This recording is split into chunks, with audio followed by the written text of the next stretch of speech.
اللہ اکبر اللہ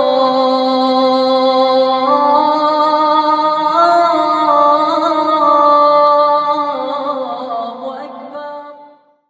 میں میرا درس تھا نڈیاڈ میں لاکھی مسجد میں، تو میں نے قرآن کریم کی 3 آیتیں پڑھی تھی۔ سورہ نور کی آیت نمبر 30، 31، 32، 30، 31، 32 قرآن کی 3 آیتوں پر اگر عمل کر لیا جائے سماج سے ہر طریقے کی زناکاری اور بدکاری دور ہو جائے گی۔ کون سی ہیں قرآن کی 3 آیتیں؟ سورہ نور کی آیت نمبر 30 میں اللہ کہتا ہے قُل لِّلْمُؤْمِنِينَ يَغُضُّوا مِنْ أَبْصَارِهِمْ وَيَحْفَظُوا فُرُوجَهُمْ ذَلِكَ أَزْكَىٰ لَهُمْ۔ اے نبی آپ ایمان والے مردوں سے کہہ دو کہ وہ اپنی نگاہوں کو پست رکھیں، نگاہوں کو نیچی رکھیں اور اپنی شرمگاہ کی حفاظت کریں، اسی میں ان کی صفائی ہے۔ یعنی اگر ہم یہ چاہتے ہیں کہ ہم زناکاری سے بچیں، ہماری شرمگاہوں کی حفاظت ہو، تو نگاہوں کی حفاظت سب سے پہلا اسٹیپ ہے، سب سے پہلا قدم ہے، ہمیں نگاہوں کی حفاظت کرنی ہے۔ اس کے بعد اللہ ایمان والی عورتوں سے کہہ رہا ہے وَقُلْ لِلْمُؤْمِنَاتِ يَغْضُضْنَ مِنْ أَبْصَارِهِنَّ، اور اے ایمان والی عورتوں تم اپنی نگاہوں کو نیچی رکھو، وَيَحْفَظْنَ فُرُوجَهُنَّ، اور تم بھی اپنی شرمگاہوں کی حفاظت کرو، وَلَا يُبْدِينَ زِينَتَهُنَّ، اور تم اپنی زیب و زینت کو، اپنے بدن کو، اپنے شریر کو، اپنے جسم کو تم دوسروں کے سامنے ظاہر نہ کرو، یعنی پردہ کرو۔ پتہ چلا کہ سماج سے زناکاری کو ختم کرنا ہے تو مرد کو اپنی نگاہ نیچی رکھنی ہوگی، عورت کو اپنی نگاہ نیچی رکھنی ہوگی، عورت کو پردہ کرنا پڑے گا۔ اور تیسرا کام کیا کرنا ہوگا؟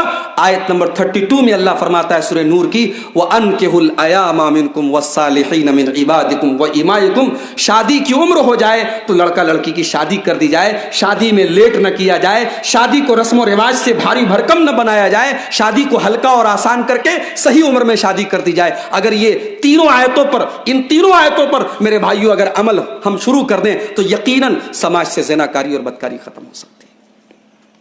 تو صحابہ کرام کی سوسائٹی میں شرم و حیا تھی، پردہ تھا، اسی لیے اللہ کے پیارے نبی صلی اللہ علیہ وسلم کی پیاری بیوی حضرت عائشہ کہتی ہیں نعم النساء نساء الانصار لا يمنعهن الحیاء ان يتفقهن فی الدین۔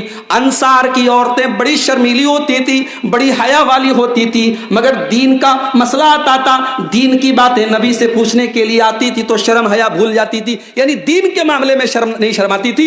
اگر کوئی شریعت کا مسئلہ ہے تو اللہ کے نبی صلی اللہ علیہ وسلم کے پاس آ کر پوچھتی تھی، ورنہ انصار کی عورتیں بہت شرمیلی اور حیا والی تھی۔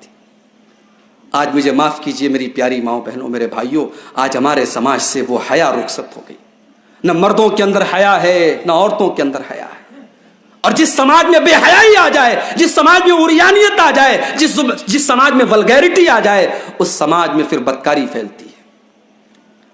ہمارے پیارے نبی صلی اللہ علیہ وسلم جن کا ہم کلمہ پڑھتے ہیں، جن سے ہم محبت کرتے ہیں، ہمارے نبی تو اتنی شرم و حیا والے تھے۔ حدیث کے الفاظ ہیں، حضرت انس ابن مالک کہتے ہیں، حضرت ابو سعید خدری کہتے ہیں کان اشد حیاء من العذراء، اللہ کے پیارے نبی ایک کنواری لڑکی سے زیادہ شرم و حیا والے تھے۔